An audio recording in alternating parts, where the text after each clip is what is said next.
Excellent. So this is, as you're well aware, this is our August meeting. It's funny, August 14th, the second second Monday of the month is the last day it could possibly be to make it in there. So again, thank you all for joining. So I have received 3 questions in advance. So thank you very much. We'll start with those. But if there's other questions that you folks have as we're going through it, please feel free to do that. So we're going to start with Les Roberts, and he has his beautiful BT7, but he's got a center shift BJ8 transmission in it, and he had the speedometer refurbished by Nossinger's 2 years ago. And so Les, do you want to give us, so you said it hasn't been used until now, so you just reinstalled that updated speedometer in there?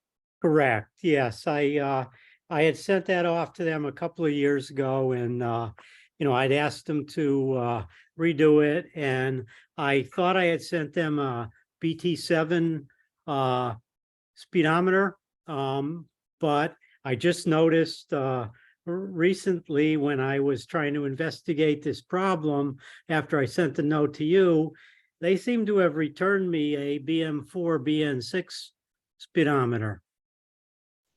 So, Okay. so I was, first of all, I was thinking I had a BT7 speedometer in there, which I thought should have worked. And so I at first thought the pinion drive might be not working right or whatever. So I changed that out, put a new one in there, and I got the same results. No, it was, I checked the angle drive and the cable, and when I attach a drill to them, the speedometer seems to spin up good and seems to, work smoothly, and everything seemed to be good for that end. And so I was a little mystified as to what it could be. But now that I found out that I've got a BN4, BN6 speedometer hooked up to the end of it, I suspect that might be what's causing the problem. I'm getting about 50% reduction in both the odometer and the speed. So if I travel 100 miles or 150 miles, I'll show 100 miles on the odometer. And the speed, if I'm going like 37 miles an hour, I'm showing 23 on the speedometer. So what I wanted to verify is that the speedometer mismatch would cause that kind of a problem. And the solution then would be either get a BT7 speedometer or a BJ8 speedometer. I mean, it's got the BJ8 tranny in it, and it's got a 22% overdrive in it. Gotcha. Okay. And do you have a 3.9 differential in that? I do Les, not. or? I do not. Okay, so you get a 4. I got a stock. It's the stock. 4.1. Okay. But now I would have, obviously they're both 6-cylinder roadsters. But because can any of the experts on the call help us out as it relates to, is there a difference between a BN4 speedometer and I think the overdrive in the BN4 is a 28% versus a 22%. Actually, the overdrive doesn't make any difference to what the speedo reads. Okay. You need to look at on the speedometer, just below the odometer, there are 4 small numbers. Very small, or 3 or 4 small. Those, and it's 6105/08, which and then go across. There's a number. Sorry, there's another number. Go across to the right, I think. I think that number was there was no number. That was the only number on it. No, there's got to be another number. There's a number on the face which represents the number of turns per mile. It's either a 3 or a 4-digit number. That number was not on that speedometer. It was blank on that one. On the BT7, there is a number that was on there that I believe was 908. Yeah, that's 908 turns to the mile. Right. So It's an awful lot of counting. You take the other one and put something into it, turn it, see how many turns it takes to make, or even a tenth of a mile. But that's the critical number. Now, changing the overdrive makes no difference because the speedometer is driven at the back end of the gearbox where the drive shaft is. Change the differential, it changes it, but change the overdrive makes no difference. So you need to make sure that the overdrive, the speedometer you have is the same as the same number of turns per mile as what you require. Now, if it's a 411 differential, they'll all be the same. Okay. Okay, so if that speedometer is turning at a different rate, then that would tell me why I was having a difference in both the odometer and the speedometer.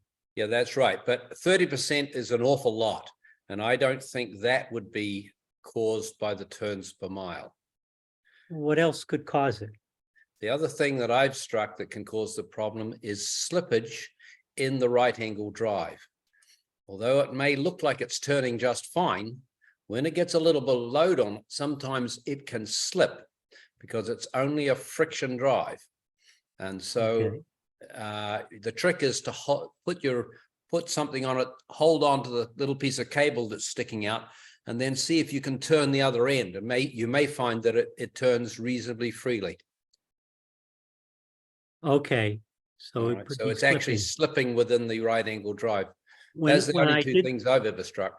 Okay, when I did put a drill on it and, run it counterclockwise, it seemed to be very smooth on the speedometer going up, and it seemed to be, and I put it on the right angle drive, not the speedometer cable, and it seemed like the cable spun well and all. But you're saying maybe the load from the back end is. Well, if you ran it on a speedo with the cable, it's probably okay. I'm not sure what else to suggest. Yes, I was mystified, but as soon as I found out that the speedometer was a totally different version from a BN4, BN6, I figured, well, that must be the issue. So now, do you know if there's any difference in a BT7 and a BJ8 speedometer as far as turns per mile? I think there is. I've got a book downstairs. If you hang on a second, I'll go and see if I've got the book here. I'll be back in a minute. Okay, you guys can be on. Appreciate it. Bob Abbott or Bob Ewell, do you have any experience that what Les is dealing with? Well, no, we ran into some major difficulties with Nissangers and rebuilding instruments, and we never did get it resolved because they went out of business. Right, it flooded out. That's kind of where I'm at with them too, is because I'm pretty sure I sent them a BT7 speedometer, but I had asked them to zero the mileage out because I was doing some conversions in the car and I really wanted it back to zero. And I got back one and the face looked the right color, but I didn't really ever recognize the numbers which are hidden underneath the needle. Until I was searching around the other day. So I just found out, and now there's nothing I can really do with Nissinger's, but I mean, I think I have a very nice reconditioned BN4, BN6 speedometer right now, which isn't. So they zeroed the odometer for you, Les? They did. Because last time I asked them, they wouldn't do it. Because I had a fresh. Yeah, that was one of the questions they asked was, did I want it zeroed out or not? And I said yes, because I was doing a major conversion to the car and I really wanted to be able to keep track from the start of that. But you're not sure if you got back what you sent them. I have no way of telling because the outside appearance of it all looks the same. The only thing that's really missing is that little 908 number that was on the right hand side of it. I never realized there was a serial number underneath the left hand side. And I may have sent them, it was a spare speedometer I had, so I may have sent them that one. I don't Right. really, I have no way of knowing if it was what I sent them was wrong or what they sent me back was wrong, but either way, it's not meeting my current needs. Right. Michael, did you find your book? I haven't got the book here, but I think I have notes on this. If you just bear with me for a few minutes. Okay. Do some notes. How about Bob Abbott? Do you have any thoughts for Les? No, I don't. I was just wondering whether he'd used that speedometer before and it was reading properly. I had never used that speedometer before, which is why I sent it off. I figured, Oh. well, it was a spare one. The other one I was using before, was a little funky, but I was planning on sending that one off to get it refurbished after I got this one back, so I would have a good spare. But this was the first time I tried this particular speedometer. So have you put the original speedometer you had back in the car, and does that one work fine? I haven't put that back because that one is not, it needs to be refurbished. Okay, and that's what was earlier in the car Yes. before you? Yeah, and the odometer on that one was working fine. The speedometer needle was kind of bouncing around a bit more than it should have been, but the Okay. odometer was working. But if you put that back in, that would tell you if the odometer piece of that was working fine. So that would tell you if the issue is in the new refurbished unit itself, or possibly the angle drive. Yeah, the only issue with that, Peter, is I put it in a box when I took the other one out, and I pulled it out the other day, and the numbers are jumbled around on the odometer. So Oh, okay. something happened to it in the box, and it got so it's not. I don't think it's functional at this point. So maybe the other question is, if anyone that on this call possibly has a spare speedometer that Les could borrow, that is working, that he could try in his car to see that if that would determine if the issue is the refurbished speedometer you have, or possibly the angle drive or elsewhere in the system. Would that be something you'd be interested in, Les? If someone has a spare that you could try? It would actually. That's I was just thinking. My neighbor Ted Kiesling has a BJ8, so maybe I can go borrow his speedometer. Well, I think I have a spare BJ8 speedometer too, Les. Oh, do you? I gotta go look. I think I do, Oh, okay. Well, that would be fine. but Yeah. it is definitely a BJ8 one. It's not it's not for a 6-cylinder roadster. I don't think I have any speedometers for those. Right. Yeah. Yeah. Because if the numbers are the same on the BT7 and the BJ8, and I would like to stick with the BT7 because the face on it Yeah. is a different color. It's. Yep. I would too. Yeah. Okay. Couldn't you send it back to Neisinger and ask them They're to closed. straighten it out? They went out of business, so they Oh, got a that's right. flood and In the flood. decided to close. That's close right. up shop because all their spare parts got wet. Because that would have been my first and best option, but Sorry, I'm not able to find that. I don't have the information here. okay. That's what Well, I Comes from appreciate living it. in two houses. Yeah, it's tough. Yeah, so I guess maybe they didn't have those numbers on any of the BN4s or BN6s. I've never seen a Speedo that didn't have the turns per mile on it. They always have the turns per mile. So I guess that would be the other thing, is if anybody does have a BN4 or BN6 and they have a speedometer in it that is a 6105/08, if they could tell me what the turns per mile are on it, that would be helpful. I think I have one. I'll have to go look and I'll get back to you with what the numbers are on it. It's a silver faced one. It's not black faced, it's silver faced. Right, it's silver face, yes. How And about Bob Easterbrooks? I know your car's in the middle of a restoration. You got a BT7. Do you happen to have a speedometer for that? just thinking about that. I don't, I may have a 58 speedometer. Would that work? I mean, you guys are ahead Well, of me. the BN, that's what I think I have with the BN4, BN6. I think that's a Okay. 58. It's Yep. 106, 58. Okay, That was the speedometer that was in it. According to, there was a nice list that a fellow had put together about Smith Instruments, but he did not have the turns per mile on them. It was J. Scott Morris back in 2009. He put Wow. together an ongoing project of Smith Instruments and had all the serial numbers and the years and the BMC part numbers for it. But Did you find that in the archives that we have for the Healy mark? No, I just found that out on the internet. I just put in something looking for information about Austin-Healey speedometers. Okay. And I found that, and it seemed like, he had the speedometers on there, and he also had some other gauges on there. So it was a pretty good list that he had, in addition to. would that help though? Would the 106 help if I pull the numbers off that if I had it? Well, yes, that would help because if I know the numbers, then I can compare them to the numbers on the BT7.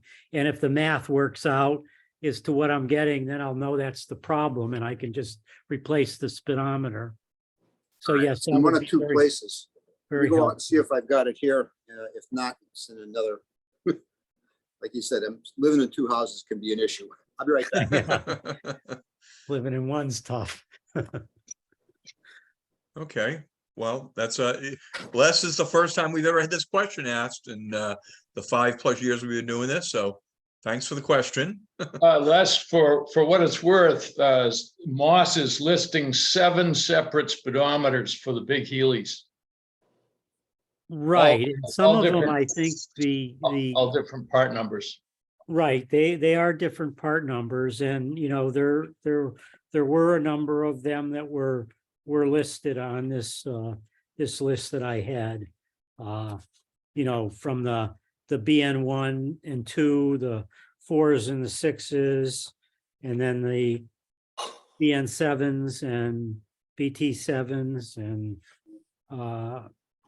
and then the BJ8s, so there were a number of different ones with all the, so I have the part numbers. What I don't have is the revolutions per mile. What was the number of the speedo that you need, the Smith's number of the speedo that you need the number from? 6105/08. 105. No, I've got pictures of dozens of speedometers, but I'm trying to go through them. It's not a fast process. Yeah. It's Because Bob Abbott, isn't there a news source where we're getting speedometers rebuilt out in Albuquerque or out in the West Coast someplace? There's MoMA down in Albuquerque, or there's West Valley out Okay, in Reseda, California. okay. I know I had sent a note to MoMA a while back about whether they rebuilt speedometers and I never got anything back from them. Well, MoMA was Margaret, who was the husband of, the wife. They were husband and wife, and they split up, and he moved to California and opened up West Valley. oh, But she passed away, and I think one of her techs took the business over. I think they're still in business, but Okay. I don't have any experience with them any longer. I used to So- deal with her, but then I didn't deal. Then I started dealing with Morris out at West Valley. Okay. Morris Mintz is his name. Morris what? Mintz, Mintz. Oh, okay. Very good. Thank you. I appreciate that. Whether he can help you with your numbers or not, I don't know. We've been doing instruments for a long time. He doesn't necessarily specialize in Heelys, but he does mechanical speedometers and tachometers and stuff like that. Okay, very good. Thanks for the information. I'll give him a call. Hey, Peter. Yeah, Ted? Hey, there really- is Oh, there is another source in New York. And I spoke with you about it a while back, and I sent you the information and you put it on the website. The name escapes me, but the guy's name is Mike, and he's in New York City, and he used to work for Nissinger. And I just last year sent my BJ8 speedometer down there because it was sticking on me, and they did a beautiful job on it, and it runs great. Okay, and I added that to the vendor list. Yeah, it's on the vendor list, and he's right in New York City. Okay, Now, where's the vendor list, Pete? Because I went looking for that and so it's the members only section of the website, yeah, and you know, the is it the New Healy- England website or is it? yes, the New England website, yes. Okay, yep, Remember, I'm going there right now. It's the New England website, and it's the members only section, and it's under Healy Online Technical Resources. okay. Oh, no, I'm sorry. Well, let's see, is that, I thought I looked there and I didn't find it. no, the one above there, sorry, my bad, I should. So members only website and Healy Services and Parts. Okay, And let me go to instruments. Bear with me. It might have been British Speedo. Got it. British, here, let me share my screen. Get back to here. That's exactly what it was. Ken, you've got a good memory. Well, that's because I just did it, within the last year. Are you guys seeing the screen now? yeah, British Yeah. Speedo Service in Okay. Golden Bridge, New York. very good, thank you. Yeah, I was Y- very pleased with the job they did for me, and he got it on a Saturday and shipped it back out on Monday. Come Wow. on. Yeah, Wow. That's amazing. Yeah, absolutely. So, and then it's, so it's britishspeedo.com is is their website. Right, I see that. Okay, well, that's good. I'll get in contact with him and see what the deal is, and I'm sure that they probably know the numbers forward and backwards. I'm at the wrong place for where I think this thing is, but I will be there Wednesday. Do you want me to still pursue that for you? Yeah, Bob, if you can, if you Yeah, can if you take a don't look at that. mind, because I, the one I have doesn't have a number on it. I'd be really interested to see if other ones do have numbers on them. Sure. How can I get in touch with you? Sure, my email is lester.roberts@att.net.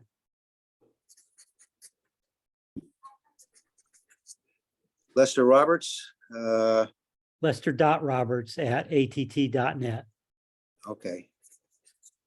All right. I should be down there Wednesday latest. I got a whole box of stuff. I sent Well, some great, stuff I'd up to Mark appreciate LeBanc that, there, yeah. maybe up there too. Sure, no problem. Okay, And Bob Abbott, do you know this address we have for Momo Manufacturing? Is that still good? I Or you believe it saying, is. Yes, I was looking at it. I think that looks right. okay, but in the other one you said is West Valley, right? Yes, I don't, I thought we'd had that listed at one time. well, we got this JDO Instruments in the UK, but if, when you get a chance, Bob, if you can send that to me, I'll update this file with West Valley too. Okay. Sorry about that. That would be great. Les, anything else? no, this has been very helpful, and I think I can, just one more question. There is a little screw on the angle drive. Does anybody have any idea what that little screw is for? It sits right on the corner of the angle drive. It's When just a little- when you're disassembling the angle drive, which you can do, you have to take that screw out, as I recall, before you drive the gear out through the Welsh plug. Okay, I think it just stops the gear rubbing on the Welsh plug, as I recall. Okay. You had them apart, Bob, do you remember? Yeah, I think there's a groove in the shaft for that gear, and Yeah. the little screw locates in the groove. That's right, yeah, that's what I remember. Okay, very good. Thank you. No, Peter, that's good. I appreciate all the information. It's been helpful. Great. Okay, so Dan Warner, you're up. And Dan has recently purchased a BJ8. As recently as July, is that correct, Dan? That's correct, yes.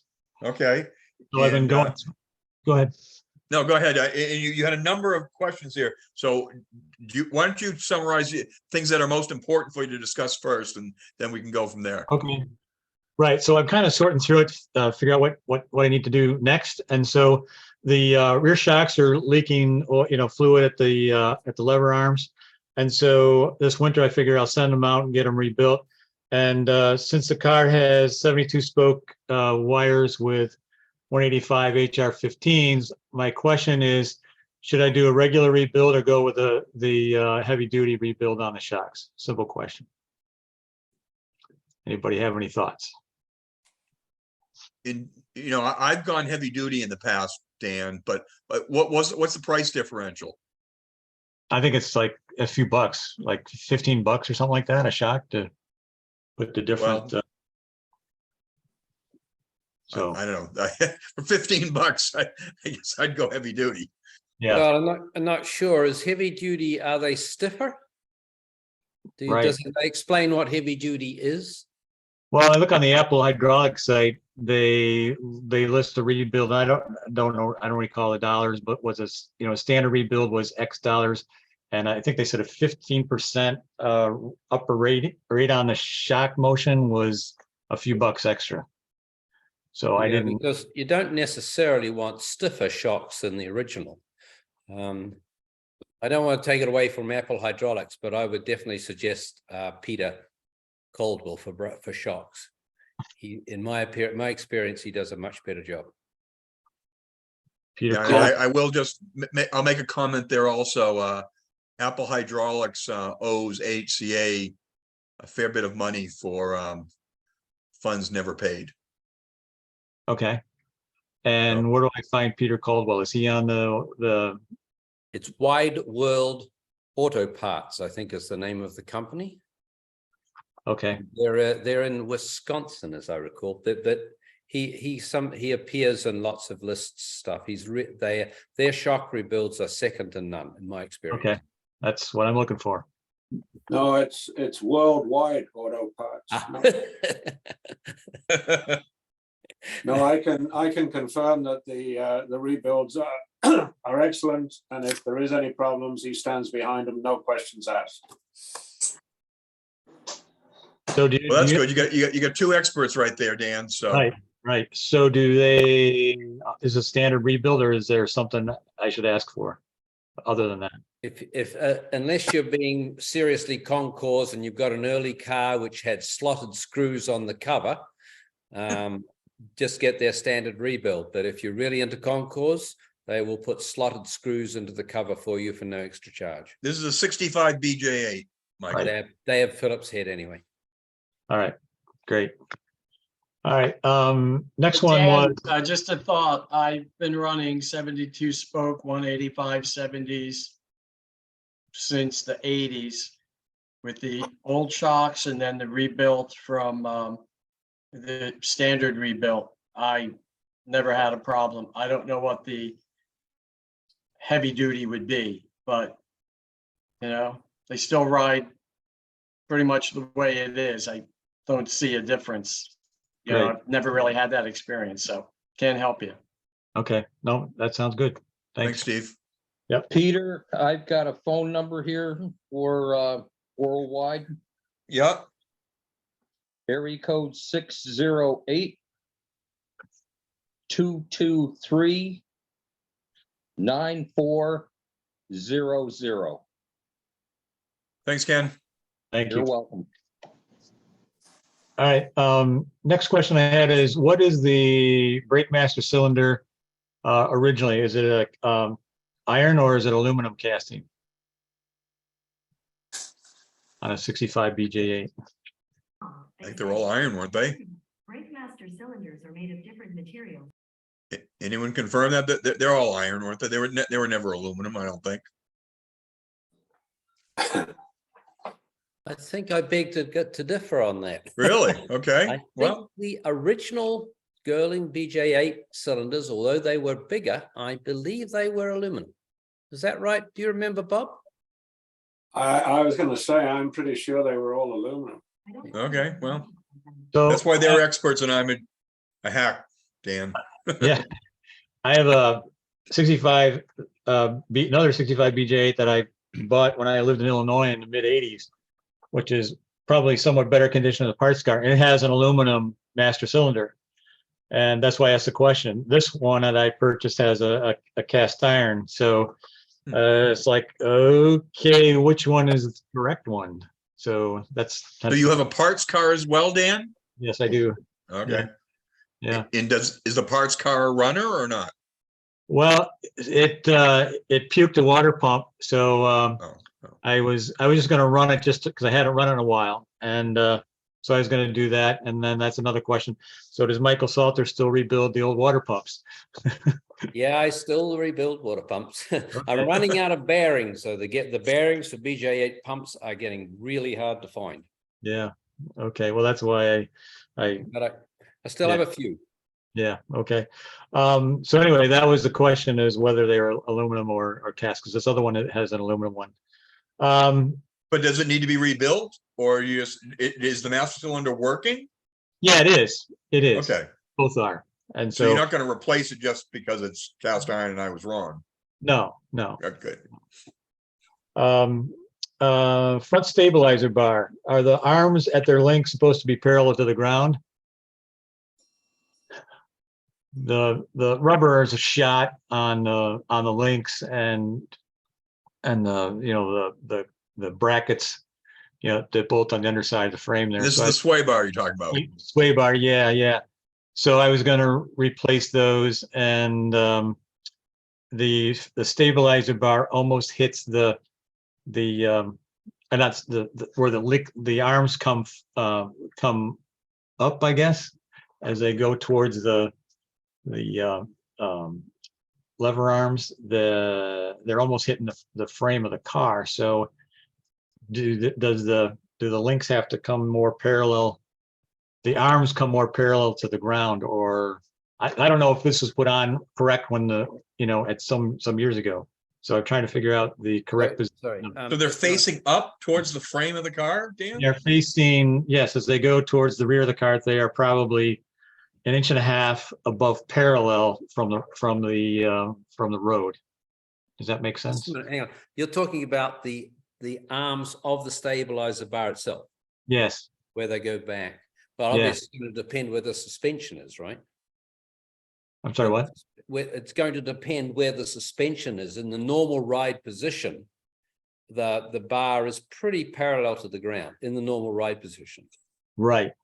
That's the question, because right now, sitting unladen, they're about like that, from one thing to check, people get this wrong.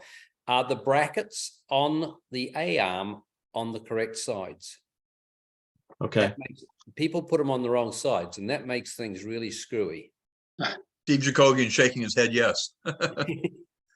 Or You're on there mute, Steve.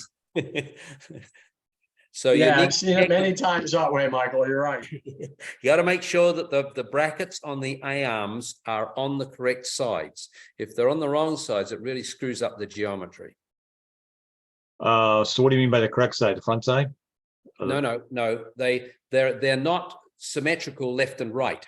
So Okay. the hole for the link has got to be outermost, not innermost. Okay. Okay, so look at that. That sounds to me like what you're talking about. All right.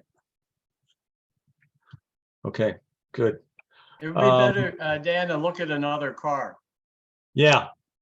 What about your And I parts think car? How does Michael, that work? what Michael is saying, if you look at another car, you would have to take the whole A-arm apart Right. to flip them from left to right.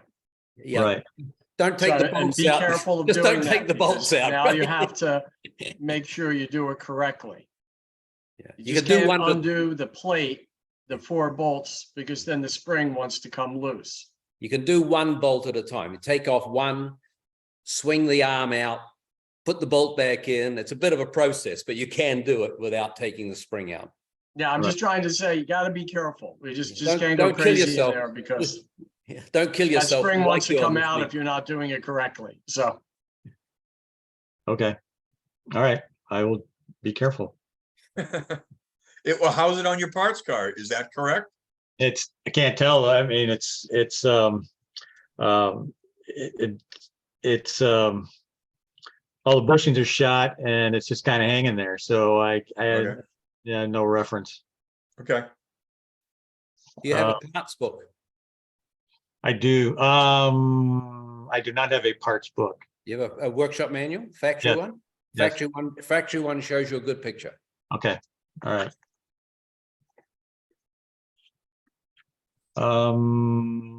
Another thing was the air filters.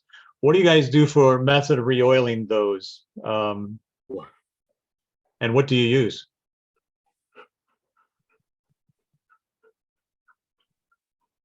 And is there a I've better never tool? re-oiled them. I clean them, but I never re-oil them. well, back in the day, you were supposed to put motor oil on them, but I've stole my wife's spray oil that she uses on the pots in the kitchen and just spray that in there. Right. And, you know, Smell like pancakes? Yeah. it doesn't smell bad at all. If you use the olive oil one, it works perfectly. Ah. All right. I don't know what you guys have been doing, but it's worked for the past 40 years, 30 years. And Okay. how's Lynn's cooking? Yeah, she misses it. She never understands why it's always in the garage. All right. The small tubes that come from the intake manifold at the front and rear, little drain tubes, where do they bolt down at the oil pan? Or is the front one go to the front front pan, front bolt on the side? And the rear one, is there same thing, the rearmost oil pan or somewhere in the middle? Does anybody know? Or does anybody have a good picture of that? And how far down do they extend below the oil pan seam with a block? Does anybody know that? I think they, You went mute, Michael. I think they extend down about a couple of inches, if I remember correctly. And there's a little tab that goes on the bolts for the things, and they're essentially as near as can be directly under where they are on the manifold. You can figure that Okay. out. I had somewhere I have a count of them, but finding it will be a challenge. I think the front one is on the 3rd bolt back, and the bolt is longer than the others, and it extends up through the casting. The little tab goes on, and then there's a nut on top holding it on. Right. And the back one is in the second last one from the back. It was the same thing. They have a longer bolt through them, and yeah, Right. they extend down about 2 inches. Mhm. But below the seam, or below the joint. Right. Okay. So does yours have those drain No, you have a plug in it. So, plug-in on both of them? yeah. Okay. So I got new tubes and I was gonna put those in, just not sure where the right place to put them was. If there was, if anybody knew that. So, all right. And the joint on the front wing, between the front wings and the bonnet, between the headlamps and the turn indicators, is that right now the headlamp gasket and the turn light gasket is sitting on top of that bead. So in other words, the rubbers are not against the body. should that beading be shaved off behind her so those rubbers sit tight to the body? So how proud are they from the body? Well, they're the thickness of that beading that sticks out. What sort of beading is it? What is Well, it? you know how there's the chrome beading that comes forward and then that goes to the top of the headlight bucket. Below that, there's the bottom of the headlight, and then there's a beading that goes down, and then there's the tail or the marker light. Yeah. And What sort of beading is the beading between the headlight and the side marker light? it looks like it's like a vinyl. Like a T section, and it's sort of silver colored. Well, I don't know what I'd call it a T. It's more like a bulb. Yeah, that's the original was actually, it's pretty hard stuff to find now. It was a T section, and it was silvery colored. Right. And it was quite flat. So I think it sat underneath both those gaskets, but it was didn't lift them up too much. Right. Does that sound right, Bob? I haven't seen any of that for a long time, and it was pretty much destroyed. Yeah. The one, everything that we get now is a sort of silvery gray color, but it has a round ball on top, and we always cut them just to the edge of the gaskets, or just to the edge of the headlight and the signal light or the parking light, and just so they touch, so the lights don't sit on top of them. Right. Okay. And if anyone had a picture of a boot handle lid on the inside, from the underside, that would be great, because I've got the one on the one I just purchased is a little different from the one that's on the parts car. There's a center screw on that goes through the lock up into the handle on the recent one, and the other one has a square shaft that sticks down about 1/4 inch, and there's no screw on that one. But the parts car one works better than the one on the recent purchase. But which one is right, or were there just different? The square shaft just pokes through the latch mechanism, and there's I think it's called a Philister head screw. It's like a countersunk screw with a raised top. It's a slot screw, and there's a really weird serrated washer underneath the head of that screw. All right. It's like a countersunk serrated washer. Okay. That's how it should be. And the serrated washer goes up against the square hole in the lock, in the latch mechanism. Okay. Follow that? Yep, I do. So that sounds like it's correct in the parts car and wrong in the driver. Yeah, the shaft in the parts car, the square shaft, is probably proud about maybe a 3/16 to 1/4 inch. Should be flush. Flush. So I wonder if somebody made a longer handle at some point. And, either flush or very slightly below. Yeah. Okay, I'll take it. Well, wait a minute. Doesn't that trunk handle, the square shaft, doesn't it protrude through the lock by about 1/4 inch? And then there's a little sort of top hat affair that fits over it. Is that on the handle, or is that just on the mounting screws? I think that's right at the top where the handle's assembled, Bob. I'm just trying to remember. I can't picture it. Yeah. But I think where it comes through the latch, it has this slotted screw with the serrated washer. Okay. It's the same for all models, believe it or not. It's something that didn't change from BN1s to BJ8s. Okay. Dan, I'll take a picture of mine when we get done, and I'll forward it to you. Oh, no, okay, you're right. The top hat affair fastens the handle to the metalwork of the trunk lid. Yeah, that's right. Yeah. Mm-hmm. Yeah, I went to tighten up the handle, and the screw, tighten the Phillips screw on the underside, and that made the handle like tight to turn. So I was like, okay, look at the parts car, like, well, those are different. So yeah, Peter, if you can send me a photo, that'd be great. Yeah, I've got both a BJ8 and a BN1. Okay. Well, hey, Dan, Ken Gibson here. I just happen to have a Moss catalog. And on page 116, they have an exploded view of it. And like Michael Salter said, if they're the same for all the, all the series, it's a pretty good exploded diagram.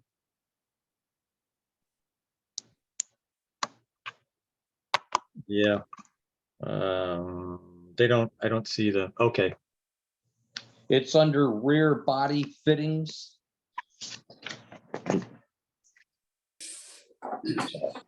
But that gives you a good exploded view of it. Okay. I'll look closer and then if Peter sends a photo. That'd be great. You don't want a picture of mine from my bug eye, do you? I don't think that's gonna work. Odd bug eye. All We right. used to have a bug eye in Ontario that had a trunk lid on it. It was really Did cool. you? Yeah. How many people tried to use it? All right, that's all I got, Peter. Thanks. Okay. I'll send you a thank- picture of the one off my 26 Franklin. How's that? Sounds good. So Bruce Ketchen, you got some questions regarding generators? I do. I have purchased a new generator for my square body Sprite, which has 65 vintage. It's a positive ground electrical system. The vendor for the generator says that these are sent from the factory with a negative for a negative ground application. I thought that it would be a fairly simple thing to go online and find out exactly how you flash or polarize a generator. And I get some very conflicting information, if you can believe this.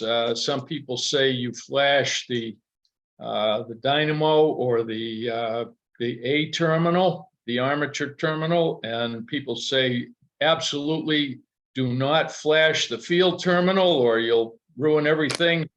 And the story that I believe the most at this point is that you take the negative terminal from the battery and you flash the field terminal on the generator. I'd just like to hear whether I have that correct. You have that correct. Thank you. What you're doing is putting a little bit of permanent magnetism into the poles for the field, very slight amount of permanent magnetism, and that will excite what they call excite the generator and make it work. Perfect. And so as I understand, I'm just starting to understand these generators, that the way that they vary the output of the generator is to pulse some voltage into the field coils. And the more often they pulse that voltage into the field coils, the greater the output of the generator. If I now over the tips of my skis. Yeah, you're pretty well right. The regulator pulses the field coil. The regulator, yes, exactly. Thank you. And did they get you the correct generator? Well, strangely, they happen to be out of stock of the one. I had I had called this order in and told them that I did not want a generator with a tack drive on the end of it. And they said, oh yeah, no problem. Ordered on a Friday, it arrived at my house 100 miles away on Saturday. I thought it was terrific service. Arrived the next day. Opened the box and found a very nice generator with a tack drive connection on the end of it. And it was considerably more expensive than the one that I wanted. And I didn't realize it until after I started doing a little research. So they claim that they can get the correct generator and that it will be off to me in a few days. So we should be back in business. But it's still it's negative ground generator. So you're still going to have to reverse the polarity. I am going to have to flash the generator once it's installed, but it's, I understand this can be flashed from either the control box or from directly to the generator. I've seen a description of the process where they say a simple screwdriver blade between the A terminal and just happens to have the F terminal. Michael doesn't like that one. He's shaking his head You don't like, violently. you don't like that one, Michael. A jumper wire between the starter solenoid live terminal. Yes. You touch it on the field terminal and you're done. Don't go to the control. Don't go through the regular, and don't go through the commutator connect. Okay. Very good. Thank you. Okay, thank you. Anything else, Bruce? That's it. I hope to see as many of you as possible at our summit event coming up in Mystic, Connecticut. I understand we still have some rooms available. Have a nice schedule, beautiful venue, lots of good restaurants, lots of sightseeing, lots of history associated with the Mystic, Connecticut area. They have a world-renowned maritime museum there and an aquarium, and I've visited the place several times. It's a spectacular venue, and we've been able to get very reasonable hotel room pricing for this event. And do yourself a favor and come to Mystic. And the registration, we need to have that all done by the 23rd of August. That's correct. You should have received an email yesterday confirming all that. Are there any other questions that those are on the call have tonight? Daryl, you sent me an email earlier. Did you get things worked out with your BJ8, Daryl? But I wanted to bring something up. Go ahead, Steve. A friend of mine has come across a 66 BJ8. I advertised it in the Flash that just came out this week. Okay. It looks like a very original car owned by one guy for, we think, 35 years in Reading. I don't think it's restored. Has a lot of original. Tonneau is still in the tonneau bag. So is the boot. So is the tool roll.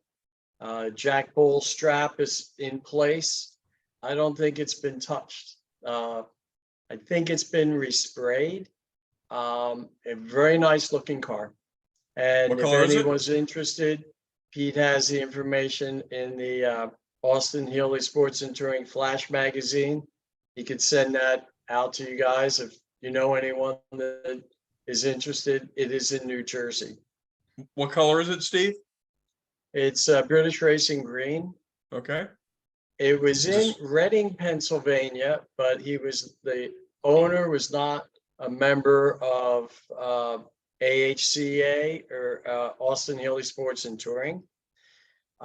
It looks very much like the car behind Norm. It's unique because it has 3 driving lights in the front, left, right, and center. I haven't seen that. But brand new tires, all new brake system, original. It looks like every other point. So, as I looked underneath, I had it on a lift. I don't think it's been redone. I think it's just been. Oh, you've had it on a lift. Okay. Yeah, runs great. And this guy is selling it for a friend. It somehow went from Reading out to Montauk. Somebody bought somebody's wife a car about 2 years ago, and the woman is older, has no desire to do anything with it and didn't drive it.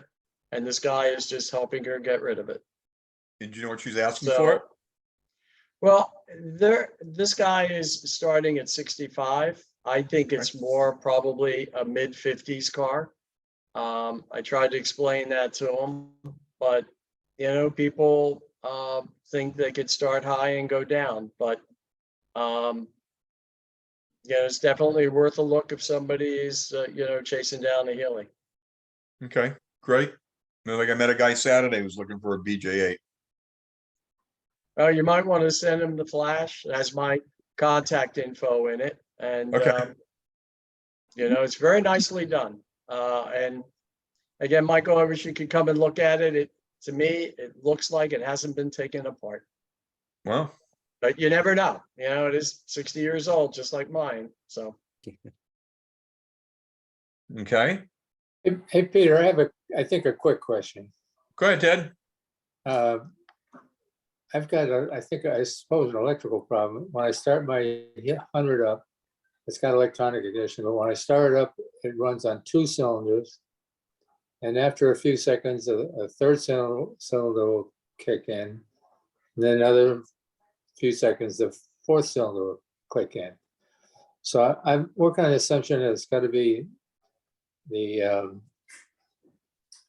distributor cap, the spark plug wires, spark plugs. I'm hoping it's not the ignition, but electronic. So you have Pertronics ignition in that, Ted? Yeah. Okay. I mean, generally, as I said, that either works or it doesn't work. Right. Well, that's probably true. That's why I've replaced the distributor cap and it still happens, but I've got to look at the wires and its plugs. But anyway, if anybody has any other ideas. So ultimately it runs fine, but it runs goes from great. 2 to 3 to 4 cylinder. Yeah, it runs great after you get the fourth cylinder going. Right, How just long does it try take? changing the plugs. Yeah. Try changing the plugs. It might be the plug. Yep. I'm gonna Mine do did that. the same thing until I changed the plugs and it went away completely. Okay. Well, I was pretty sure it's pretty simple. It's got to be one of those things, and they're all cheap replacements. So. Well, the But good news is you know that it runs fine once you get it going, so that's good. Yeah, H Spares didn't have the wires in stock, but that's a pretty sure I can get that locally, I think. And the plugs I can get locally too, so. All right, that's good. That's what I just want confirmation that I'm not overlooking something. Okay, great. Thank you.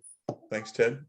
Peter? Ted Cryer? Yeah, a couple of things. I was intrigued by the discussion of Neisinger being closed because, 8 months after Hurricane Ida, I happened to be at a classic car upholstery shop where I worked, and he was talking to the owner for Neisinger. And he said they were back up and running, but he did say that they lost a lot of the inventory that allowed them to restore old gauges. So I went to their website while we were talking, and it says on their website that they, in fact, don't restore old gauges anymore. And it says quote, after years of urging Smiths to resurrect the dormant original tooling used to manufacture the OEM gauges, they were happy to announce a continuation range of vintage classic Smiths and British replacement gauges, all made from the original tooling for the graphics, logos, glass, bezels, etc. And they also happen to say that often the price for these new continuations are cheaper than what it took to rebuild some of the shabby ones. So if you can't get something rebuilt, they may have a new one at pretty reasonable price. So another source, but it says they're not closed. Well, yeah, I think you're absolutely right. So they are selling new ones. I'd heard that, but they weren't restoring or rebuilding. Yeah. But if it's the same price, maybe I'd rather have a new one built from the same tooling. Anyway, the other thing is on these calls, once or twice a year comes up someone asking about the inaccuracy of the Healey fuel gauges and sending units and stuff. And I got an email from AH Bears a few weeks ago, maybe people know this, but they are now manufacturing their own improved fuel sending units for BN1s all the way through BJ8s, 2 different ones. And they have pictures of how it's manufactured to be more accurate and durable. And the last time I looked at a price, it was $66 at that time, US. So if your fuel gauge is still driving you crazy, this might be a modern upgrade. It looks exactly the same. So I just bought one, so I'll let you know in a couple of days how it works. okay, good. Have you received it yet, Ted? I have, yeah. Okay. I in about 3 or 4 days. And how does it look compared to the original one in there? No, it looks fine. Looks the same. Yeah. Okay. Well, The that's- control housing might be a little bit bigger yet. I haven't compared them, but Okay. And Ted, what float have they got on it? it's not cork. It's a white plastic, whatever it is. I've had difficulty with those floats, so be careful. Have you? What do they melt? They melt, the spring that holds them punctures the float. All sorts of weird things happen to them. I much prefer the brass ones. Oh, well, thanks. Well, that, Is this the gauge or the sending unit? Sending unit float. Yeah.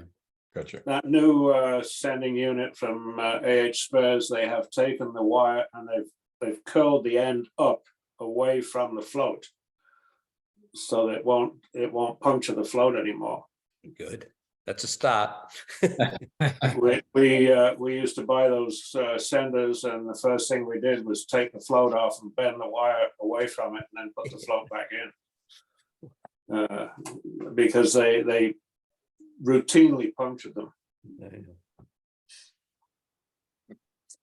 But they're making this sender with excuse me, with contacts on either side of the coil. Yeah. Whereas the earlier ones just had a contact on one side. And what they tended to do was push the coils together, and then they were useless. How they work, only time will tell. Yes. Also, for Les Roberts, I know I have an early, perhaps BJ7 speedometer, and I'll check the numbers on it to see if it matches what you're looking for. And if it was actually rebuilt some years ago, and it's been in a box for probably 30 years or more. So, but I'll let you know what I have, and then see if that helps you out. Okay, thanks. Appreciate it. You're welcome. Great. Any other questions tonight? Hey, Peter, this doesn't pertain to anything we've talked about tonight, but I've got 3 cardboard boxes of parts that Jim Smith had left over, Okay. and I'd like to get rid of them. There's some good stuff in there that most of them are used, but I don't think Jim Smith would have thrown anything away that was not usable. So So what kind of parts do you have, Ted? it's a real mix of nuts and bolts parts. There's actually one sender unit for for the gas tank. There's actually a BN2 rear end, but I'd like to have maybe bring them to the summit and have like pay $20 for the parts. 20 bucks a box. Take it away. It's in my garage. I hate throwing it away. Yeah, no, bring it to Summit. And then whatever it goes for goes to the club. Okay, great. But that rear end is probably more valuable than $20. It certainly is. So so that's a B for BN2? BN2, yeah. Okay. And he's got the ratio on it. I don't know what it is. I forget what it is offhand, but So it's not a standard. spiral bevel axle, it's a hypoid axle. I believe so, yeah. Okay. All right, I'll bring it along. Maybe make a couple of dollars for the club. But they were the same all the way through BJ8s once they went from spiral bevel. All right. Okay, great. Well, thank you all for your joining tonight. Our next call will be on September 11th. So again, always the second Monday of the month. So hopefully it looks like we're gonna have some good weather coming up here, and I hope you get a chance to get out and enjoy your Heelys. And we'll talk to you in a month. And again, hope to see you at Summit 2023 in Mystic. And then you'll have a chance to some great parts that Ted's gonna bring. Yeah. Thank you all. Have a good night. Thank you. Thank you very much. Good Thank night. you. Bye-bye. Thanks. Thanks, Peter. Thanks. Thank you, Peter. You bet. Bye-bye.